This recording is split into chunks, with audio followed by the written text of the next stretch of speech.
in day-to-day life, what we should do to protect the environment. Okay, we are also the citizen of India. We are also educated. तो हमारी क्या जिम्मेदारियां nature के लिए? तो ये बहुत इंपॉर्टेंट आंसर है, ठीक है, इसको आईएमपी क्वेश्चन में डाल देना, ठीक है। तो which are the efforts that a citizen should make to save the environment? So you must have come across the 5 R's. हमको 5 R को याद रखना है, ठीक है, एग्जाम के लिए भी और हमारी लाइफ में भी। ये 5 R हमेशा हमको याद रखना है। Then and only then we can able to save the environment. और वो 5 R कौन से है?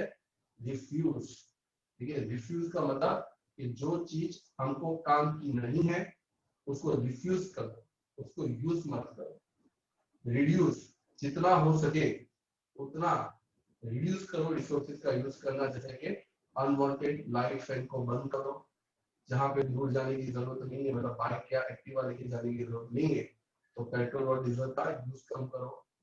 जितना हो सके रीयूज करो। रीयूज का मतलब होता है कि अगर आप कोका कोला की बोतल लाए हो, कोका कोला आपने पी ली, पार्टी बना ली, तो पार्टी बनाने के बाद आप उसी कोका कोला की बोतल में पानी डाल के पियो। अगर आप अचार की बोतल लाए हो तो अचार आपने खा लिया, बाद में उसी बोतल के अंदर आप नमक या मिर्ची या डाले भर दो। फिर आता है रीपर्पस।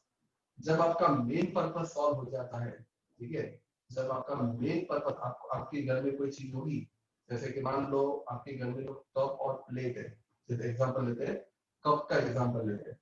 अब वो कप का हैंडल टूट गया है, ठीक है, कप का हैंडल टूट गया है, तो हमारा चाय पीने का पर्पस तो खत्म हो जाएगा। आप उसमें चाय तो पी नहीं सकते। मेहमान घर पे आएगा, उसको ऐसे बिना हैंडल का कप देंगे तो हमारी थोड़ी इज्जत भी डाउन जाएगी।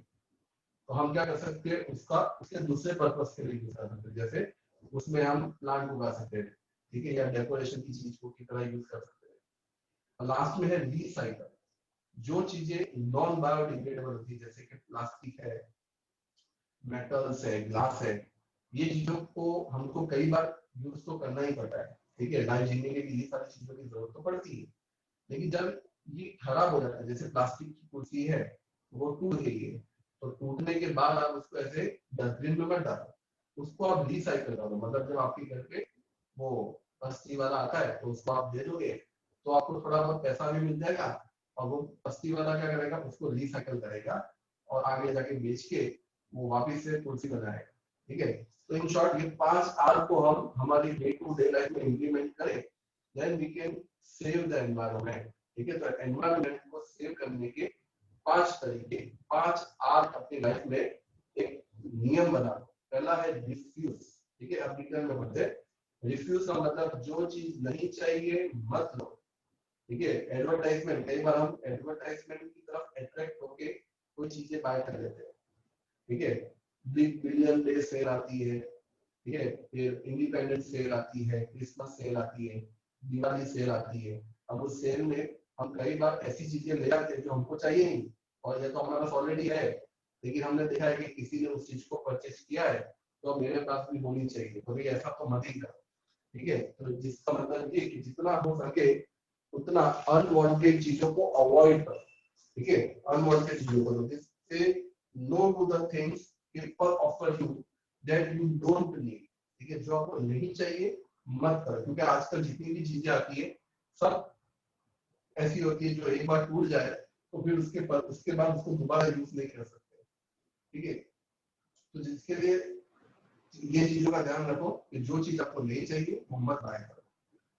Refuse to buy products that can harm you and the environment, ठीक है। आपको और एनवायरनमेंट को नुकसान पहुंचे ऐसी चीज बिल्कुल यूज मत करो। Say no to the single use plastic carrier, plastic को तो अवॉइड करना, ठीक है। घर से जब आप सब्जी लेने निकलते हो, किराने की दुकान पे जाते हो, दूध लेने जाते हो, तो घर से अपना जो कपड़े का बैग होता है वो उनको लेके जाना है। प्लास्टिक को हमको कैरी नहीं करना है, क्योंकि जिस क्वालिटी की प्लास्टिक ये दूध वाले सब्जी वाले यूज करते हैं वो इतनी खराब होती है कि हम उसको दोबारा रिसाइकल भी नहीं कर सकते। तो इसके लिए प्लास्टिक बैग को स्ट्रिक्टली अवॉइड करना चाहिए। सर यस बोलो। सर मतलब प्लास्टिक में ऐसी क्या चीज? Plastic is made up of carbon, ठीक है। अब कार्बन से बनी हुई चीज, वैसे तो हमारी बॉडी भी कार्बन से बनी हुई है, दुनिया की लगभग सारी चीजें कार्बन से बनी हुई है, लेकिन उसका जो बॉन्ड है कार्बन कार्बन का, उसके अंदर जो बॉन्ड है, ठीक है, वो जो है वो इतना स्ट्रॉन्ग है कि वो डिग्रेड नहीं होता। हमारे अंदर जो बॉडी में कार्बन का हाइड्रोजन के साथ बॉन्ड है, कार्बन का ऑक्सीजन के साथ बॉन्ड है, लेकिन यहाँ पे प्लास्टिक में क्या होता है, कार्बन का दूसरे ही कार्बन के साथ बॉन्ड है। तो कार्बन कार्बन का जो बॉन्ड होता है वो दुनिया का सबसे स्ट्रॉन्गेस्ट बॉन्ड होता है। तो आप केमिस्ट्री में जब हमारा कार्बन नाम का चैप्टर आएगा ना, उसमें मैं तुमको डिटेल में बताऊंगा। तो उसी बॉन्ड की वजह से वो डिकम्पोज नहीं होता है। ठीक है। सेकंड है रिड्यूस। रिड्यूस मतलब जितना हो सके बचत करो। जैसे अगर आपके रूम में लाइट और पंखा ऐसे ही चल रहा है, आपको बैठा नहीं है, तो तुरंत ही ऑफ कर दो।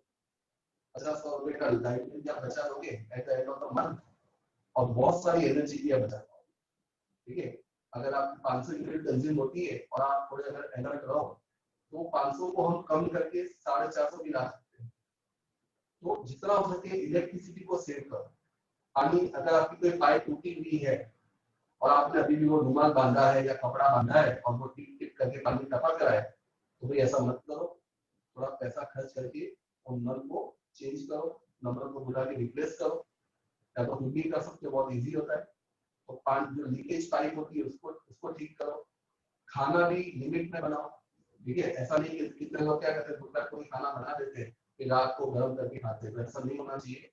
रात दोपहर में भी कम बनाओ, रात में भी कम बनाओ, जितना आपको कंज्यूम करना है उतना ही बनाओ।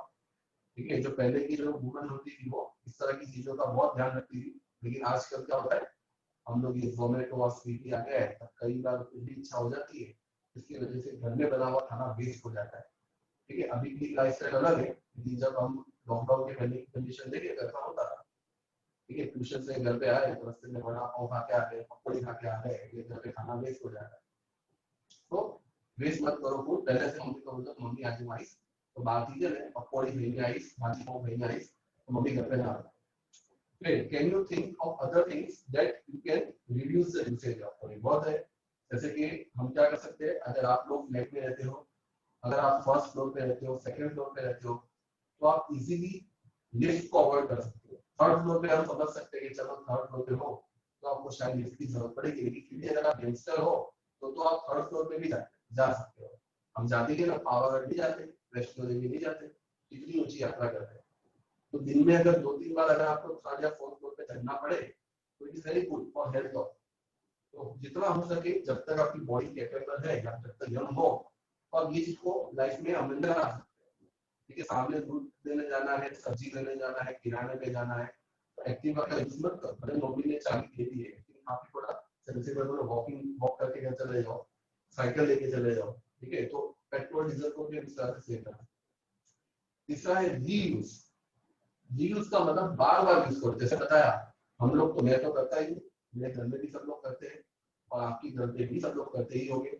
आपके घर पे भी आप देखना, अचार की बोतल होगी, कोका कोला की बोतल होगी, पेप्सी की बोतल होगी, और इन बोतलों के अंदर पानी होगा, मसाले होंगे, मिर्ची होगी, नमक होगा। ठीक है। तो इससे हम काफी प्लास्टिक बाय करने से बच सकते हैं। ठीक है। पैसा तो बचेगा ही बचेगा, बाकी प्लास्टिक को हम बाय करने से नेचुरल रिसोर्सेज को भी प्रोटेक्ट कर सकते हैं। तो ऐसी चीजों को बार बार यूज करो। ठीक है। In the reuse strategy you simply use the thing again and again, bar bar use करते जाओ। चलो दाल खत्म हो गई तो इसमें नमक रख लो, नमक खत्म हो गया तो मसाला रख लो, तो आप बार बार यूज कर सकते हो। Instead of throwing away, use instead of, you can reverse it and use it again. जैसे हम लोग क्या करते हैं, जैसे तुम लोग जब क्लास पे आते थे, तो तुम्हारे जो एग्जाम के पेपर्स जो होते हैं, ठीक है, एग्जाम के पेपर्स जो बच जाते थे, करवा दिए, बच गए, तो उसको क्या करेंगे, तो उसके पीछे हम लोग अटेंडेंस कर देते थे या रफ कॉपी यूज कर लेते थे। तो आप लोग भी करते ही होंगे, अगर आपके पास एक पेज पे प्रिंट आउट है और दूसरा पेज खाली है, तो हम उस पे रफ वर्क कर सकते हैं, डायग्राम की प्रैक्टिस कर सकते हैं। तो जितना हो सके पेपर को प्रोटेक्ट, पेपर को हम प्रिजर्व कर सकते हैं। प्लास्टिक बॉटल है तो उसके अंदर अचार की जगह पे हम मिर्च मसाला नमक पानी डाल सकते हैं। ठीक है। और other items can be use, बहुत सारी चीजें हैं जो हम रीयूज कर सकते हैं। जैसे पेपर को हम रीयूज कर सकते हैं।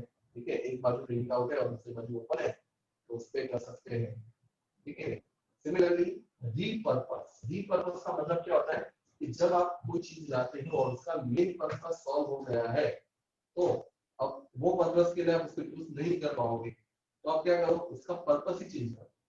आप लाए थे कप, कप के अंदर आपको पीनी थी चाय, लेकिन अब कप का हैंडल ही टूट गया है या कप के अंदर थोड़ी सी क्रैक आ गई है जिसकी वजह से चाय या लिक्विड जैसी चीज लीक मार रही है, तो कुछ मत करो, उसी कप को पॉट की तरह यूज करो या उसी कप में पानी भर दो और उस पानी को बाहर रख दो, तो जो बर्ड्स होंगे वो उसमें से पानी पी सकते हैं, ठीक है। या उसी कप को आप मिट्टी डाल के उसमें छोटा सा प्लांट उगा दो। तो हम चाहते तो ऐसा भी बहुत कुछ कर सकते हैं, जैसे कि जो क्रॉकरी है, ब्रेड क्रॉकरी है, ठीक है, या कप्स है, ब्रोकन हैंडल्स है, it can be used to grow small plant and as a feeding vessel for birds. Birds के लिए हमको फिर बाहर से कुछ लाने की जरूरत नहीं है, उसी बर्तन का हम यूज कर सकते हैं। तीसरा है रिसाइकल। रिसाइकल का मतलब होता है कि कुछ चीजें नॉन बायोडिग्रेडेबल होती है, जैसे कि देखो पहली लाइन में आपको मिलेगा प्लास्टिक है, पेपर नहीं है लेकिन प्लास्टिक है, ग्लास है, मेटल है, ये ऐसी चीजें जो सालों साल क्या जनरेशन लग जाती है डिकम्पोज होने में, 100 साल 200 साल 1000 साल लग जाते हैं, ठीक है। तो ऐसी चीजों को हम फेंक देंगे तो पॉल्यूशन क्रिएट करेगी, हम ऑलरेडी चैप्टर 15 में पढ़ के आए हैं। तो ऐसी चीजों को रिसाइकल करो, ठीक है, इकट्ठा करके रखो, कि जब वो पस्ती वाला आएगा तो उसको दे दो, हम करते ही है। अगर हमारे घर में कोई कुर्सी टूट गई है, कोई लोहे की ऐसे लोहे का कुछ पड़ा है, ठीक है, या ग्लास टूट गया है या पेपर टूट गया है, पेपर मतलब न्यूज पेपर जो है वो हमने पढ़ लिया है, तो हम उसको इकट्ठा करते हैं, फिर जैसे वो आता है पस्ती वाला उसको दे देते हैं, वो 8 रुपए 10 रुपए किलो पेपर का भाव देता है, 15 रुपए 20 रुपए लोहे का भाव देता है, तो अपनी एक्स्ट्रा इनकम भी हो जाती है। एक तो हम वेस्ट से छुटकारा भी पाते हैं, दूसरा एनवायरनमेंट की भी मदद करते हैं, और तीसरा इनकम भी जनरेट करते हैं।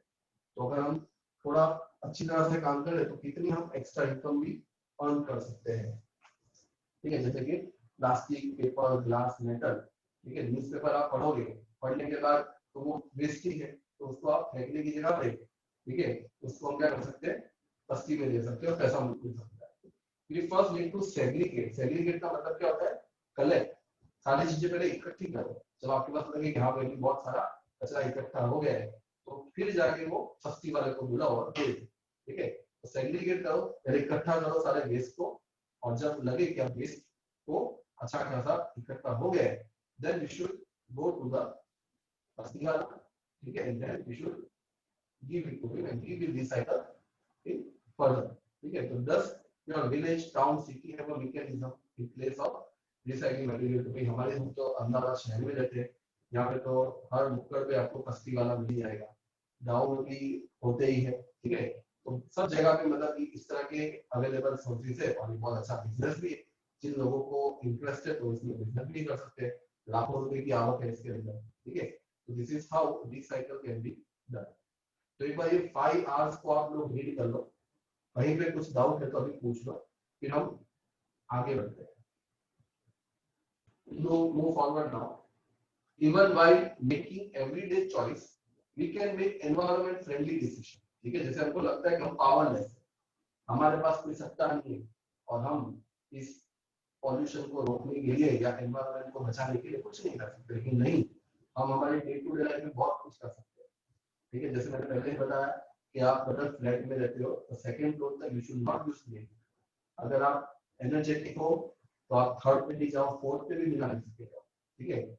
सो we can make environment friendly decision. सुबह से लेकर रात तक साइकिल का यूज करो, वॉकिंग का यूज करो, we can avoid our private vehicles, अगर आपको दूर जाना है तो we can avoid our private car, we can go by using railway, ठीक है। So for doing this we need to know more about how our choices are made. This happens maybe immediate or long term or long range, ठीक है। तो हमारा हम जो step उठाते हैं उसका असर इमीडिएट भी हो सकता है और लॉन्ग टर्म में भी हमको मिल सकता है, ठीक है। जैसे जब ये स्वच्छ भारत की शुरुआत हुई थी तो उसका असर हमको आज दिख रहा है, लगभग 4 से 5 साल हो गए, ठीक है। स्वच्छ भारत जब से आया है तब से 3-4 साल हो गए, और उसका असर हमको आज दिख रहा है कि हाँ भाई हमारे आसपास की जगह प्योर हो गई है। आप म्यूनसिपालिटी में कंप्लेन करो, 48 आवर्स में वो लोग एक्ट करते हैं, ठीक है। मैंने आपको लास्ट टाइम बताया था एएमसी सेवा करके ऐप है, उसमें आपको पहले तो क्या होता था कि आपको सिविक सेंटर पे जाके कंप्लेन लिखवानी पड़ती थी, मतलब आपको 3-4 किलोमीटर ड्राइव करके जाना है, वहाँ पे कंप्लेन लिखानी है, फिर वो लोग आए। लेकिन अब तो ये चीज आपकी मोबाइल में आ गई, एएमसी सेवा करके ऐप है, आपके घर में आपके घर के बाहर गटर ओवरफ्लो हो रहा है, पानी की पाइप टूटी है, मच्छर की ब्रीडिंग है, कुछ भी है, आप खाली उस ऐप के अंदर जाके कंप्लेन कर सकते हो। और नंबर भी है 15530 कोई नंबर भी है, उस नंबर पे आप कॉल कर लो तो भी आपकी कंप्लेन रजिस्टर हो जाती है। कहने का मतलब ये कि अब हमको इसका इफेक्ट दिखता है, ठीक है। तो ये हम डे टू डे लाइफ में कर सकते हैं। The concept of sustainable development, अब एसएस में हमने ऑलरेडी सस्टेनेबल डेवलपमेंट पढ़ा है, और उसका सिंपल भाषा में मैं बोलूं कि सस्टेनेबल डेवलपमेंट क्या है, तो वो यही है कि जिस प्योरिटी के साथ हम हमारे आसपास की चीजों का यूटिलाइजेशन कर रहे हैं, हमारी आने वाली पीढ़ियां भी उसी प्योरिटी के साथ यूज कर सके, ठीक है। मतलब satisfying the needs of present generation without compromising the needs of future generation। Resources का यूज ऐसे होना चाहिए कि आज की पीढ़ी भी यूज कर सके और आने वाली पीढ़ी भी उसको उसी तरह से यूज कर सके। हम लोग आज हमारे पूर्वजों को थोड़ा मनी मन कोसते हैं। क्यों कोसते हैं? क्योंकि हम बोलते हैं कि पहले इन्होंने कोई प्लान नहीं किया। देखो कालूपुर की हालत देखो, बापू नगर की हालत देखो, सरसपुर की हालत देखो, ये गांधी रोड की हालत देखो, रिलीफ रोड की हालत देखो, कोई प्लानिंग नहीं है, पार्किंग नहीं है, रोड छोटे छोटे हैं, एक एक घंटे तक ट्रैफिक जाम होता है, पॉल्यूशन हाई है। तो आज हमको ऐसा लगता है कि पहले के जो लोग थे उन्होंने कोई प्लानिंग नहीं किया, इसीलिए वहाँ की एयर पॉल्यूटेड है, वाटर पॉल्यूटेड है, नॉइज पॉल्यूशन है, वहाँ की लाइफ एकदम जीरो है, ऐसा मतलब। तो इसका मतलब ये कि हम को अब प्लान करना है। सस्टेनेबल डेवलपमेंट का मतलब यही होता है कि हम प्रॉपर प्लानिंग करें, जिसकी वजह से हम नेचर रिसोर्सेज का प्रॉपर तरीके से यूटिलाइज करें, और वही नेचर रिसोर्सेज उसी शुद्धता के साथ, उसी प्योरिटी के साथ हमारी पीढ़ी भी यूटिलाइज कर सके, ठीक है। अगर ऐसा होता तो उसको सस्टेनेबल डेवलपमेंट बोले, ठीक है।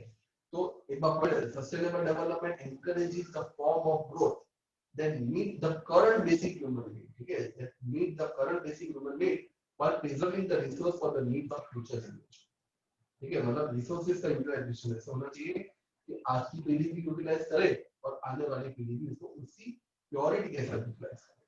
The sustainable development implies a change in all aspect of life, ठीक है, all aspect of life में चेंज आना चाहिए। अभी मैंने बताया था कि अगले संडे को, आज बुधवार तो हो ही गया, ये संडे को अहमदाबाद म्युनिसिपल कॉर्पोरेशन की एक बहुत बड़ी पहल, उसके अंदर ये फ्यूचर का सोच रहे हैं, अभी का नहीं सोच रहे, सस्टेनेबल डेवलपमेंट है। वो ये सोच रहे हैं कि आने वाले टाइम पे भले गवर्नमेंट बोलती है कि इलेक्ट्रिक गाड़ियां चलाओ, लेकिन इलेक्ट्रिक गाड़ियां चलाने से भी होगा क्या? ट्रैफिक की प्रॉब्लम तो वही की वही हो जाएगी। तो best route is, best option is to go with the cycle, cycle पे जाओ।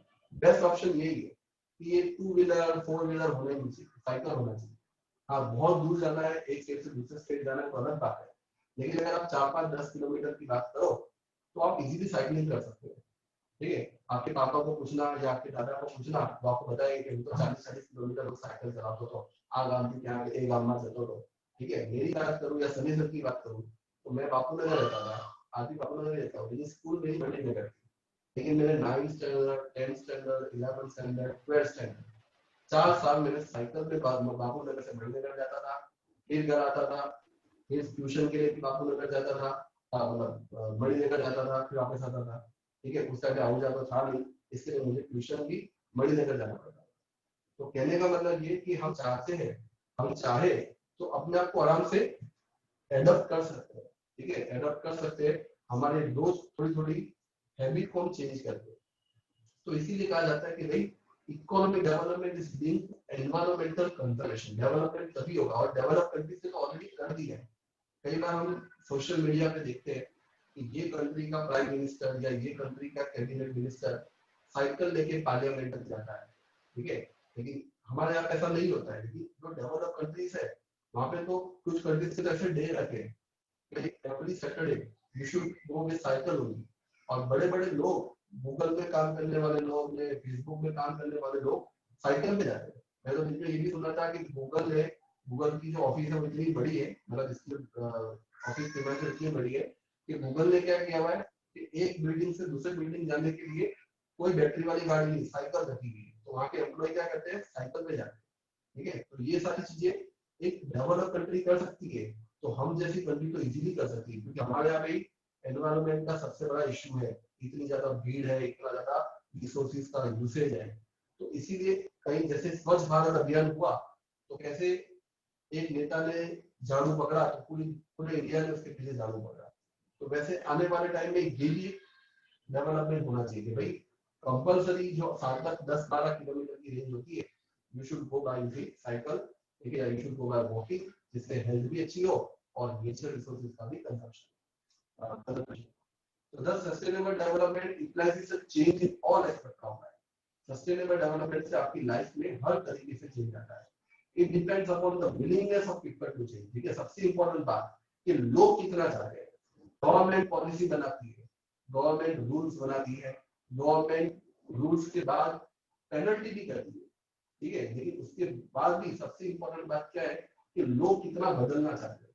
गवर्नमेंट ने बताया है कि हेलमेट नहीं पहनोगे तो 500 रुपए का फाइन है, मास्क नहीं पहनोगे तो 2000 रुपए का फाइन है। लेकिन जब आप रोड पे निकलते हो तो आप देखते ही होगे कि लोग मास्क पहनते हैं, लेकिन फॉर्मेलिटी के लिए पहनते हैं, ठीक है। मास्क होता है वो नाक के नीचे होता है और बातें करते होते हैं, ठीक है। तो कहने का मतलब लोग ही सुधरना नहीं चाहते। तो लोग बोलते हैं कि कोरोना केस વધે છે, આવું થાય છે, પેલું થાય છે, गवर्नमेंट कुछ करती नहीं। तो कहने का मतलब it depend upon the willingness. सबसे बड़ी बात है कि विलिंगनेस, क्योंकि ऊपर से पॉलिसी बन जाती है लेकिन लोग बदलना ही नहीं चाहते, तो गवर्नमेंट भी क्या करे। तो willingness of the people to change their perception in social, economic and environmental condition and the readiness of each individual। हर इंसान को रेडी होना पड़ेगा अपने लाइफ को चेंज करने में। हमको ऐसा लगता होगा कि मेरे अकेले से क्या आता है, मैं दूध लेने साइकिल पे जाऊंगा तो कौन सा पेट्रोल बेचने वाला है दुनिया में। नहीं, यही तो हमारी गलती है। हम यही सोचते हैं कि मेरे चेंज होने से दुनिया थोड़ी चेंज होगी, लेकिन सही बात ये है कि जब तक तुम चेंज नहीं होगे तब तक दुनिया चेंज नहीं होगी, ठीक है। हम हमेशा उल्टा सोचते हैं, हम हमेशा नेगेटिव सोचते हैं कि मेरे अकेले से क्या होता है। नहीं, हमसे हमको देख के लोग सीखेंगे।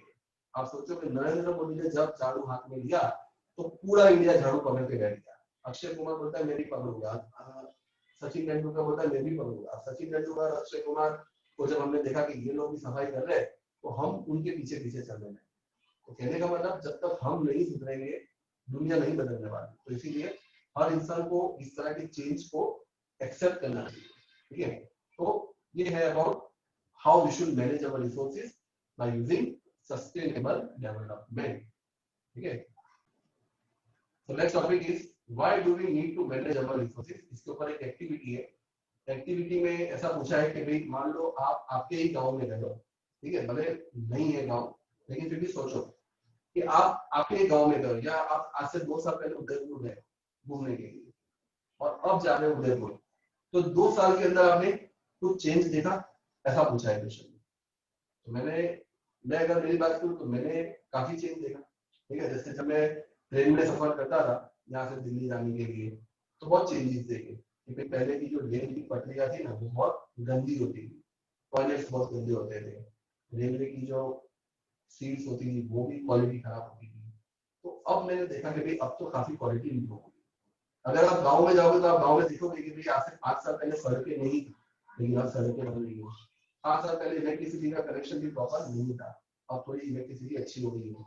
तो ये चेंजेस कैसे होती है, तो ये सारी चीजें इलेक्ट्रिसिटी की बात करें, ठीक है, टॉयलेट्स की बात करें या रोड्स की बात करें, तो ये सब नेचुरल रिसोर्सेज से बनता है। टॉयलेट्स जो है वो मेटल से बनते हैं, प्लास्टिक से बनते हैं, ठीक है। सिमिलरली रोड्स जो होते हैं वो सीमेंट से बनते हैं, कच्ची से बनते हैं, डांबर से बनते हैं। तो ये सारी चीजें हमको बताती है कि सब कुछ नेचुरल रिसोर्सेज पे डिपेंड है, not just cloth. Why do we need to manage our resources, question पूछा है तुमको और आंसर एक ही है कि मैनेजमेंट उसी का करना पड़ता है जिसकी कमी हो। हम कभी भी सोलर एनर्जी का मैनेजमेंट नहीं पढ़ा, हमने कभी भी विंड एनर्जी का मैनेजमेंट नहीं पढ़ा, हमने कभी वाटर एनर्जी का भी मैनेजमेंट नहीं पढ़ा, लेकिन हमने पढ़ा है रिसोर्सेज का मैनेजमेंट, कोल का मैनेजमेंट, वाटर का मैनेजमेंट। वाटर एनर्जी का नहीं पढ़ा लेकिन वाटर का पढ़ा है, ठीक है, वाटर का मैनेजमेंट पढ़ा है। और आज हम नेचर रिसोर्सेज को दोबारा एसएस में पढ़ लिया, आप साइंस में पढ़ते हैं why do we need to manage our resources, और उसका आंसर एक ही है कि ये जितने भी रिसोर्सेज है सब लिमिटेड है और जो चीजें लिमिटेड होती है उसको हमको सोच समझ के वापरना पड़ता है। जो अनलिमिटेड होती है तो आपको सोलर एनर्जी लिमिटेड जितनी मर्जी वापरो, लेकिन हमें खिड़की बंद कर देते हैं।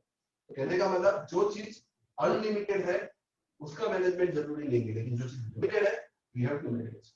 तो not just road and building, all the things we use और consume like food, clothes, book, toys, furniture, etc. are obtained from the research. ये सारी चीजें नेचर से ही बनती है, ठीक है. The only thing we get from outside is energy.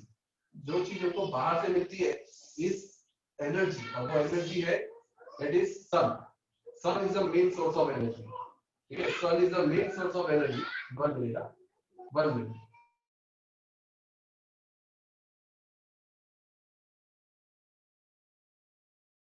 तो sun is the main source of energy, लेकिन सन के वजह से ही विंड एनर्जी होती है, सन के वजह से ही वाटर एनर्जी मतलब कि बारिश आती है, सब कुछ सन पे डिपेंडेंट है. अगर आप सोचो कि आज हम जो कोल का यूज कर रहे हैं, पेट्रोल का यूज कर रहे हैं, गैस का यूज कर रहे हैं, ये सब सन से ही बना है.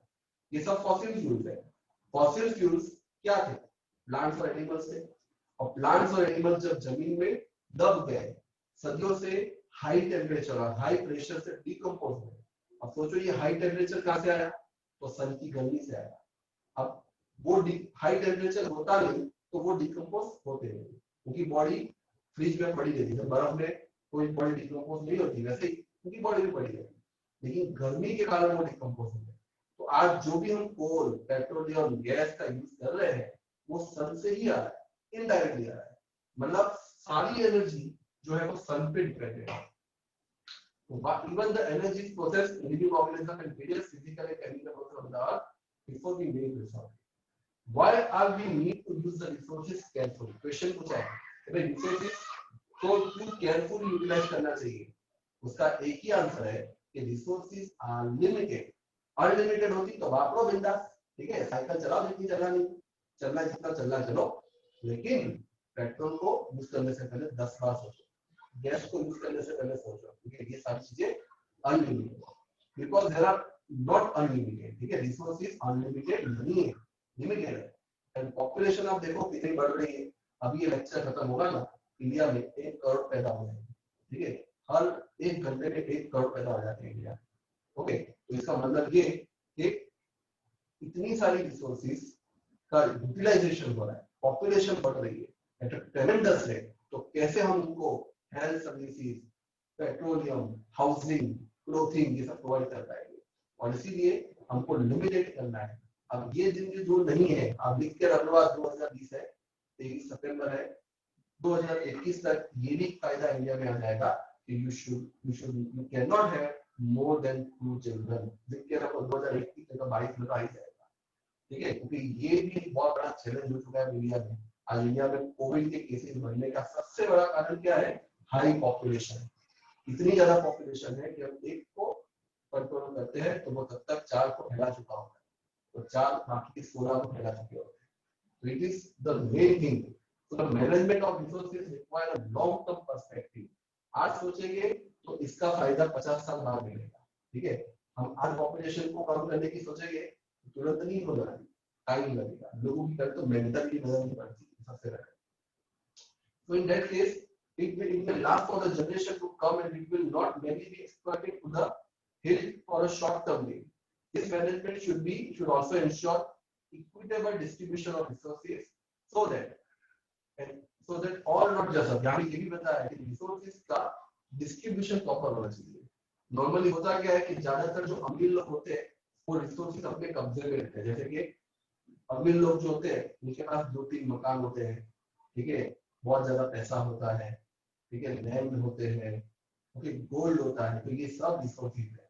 अब अमीर के पास अगर 4 मकान है या 2 मकान है, लेकिन गरीब के पास, बेचारे के पास 10 बाय 10 का जमीन है, तो ये रिसोर्सेज का प्रॉपर मैनेजमेंट होना चाहिए.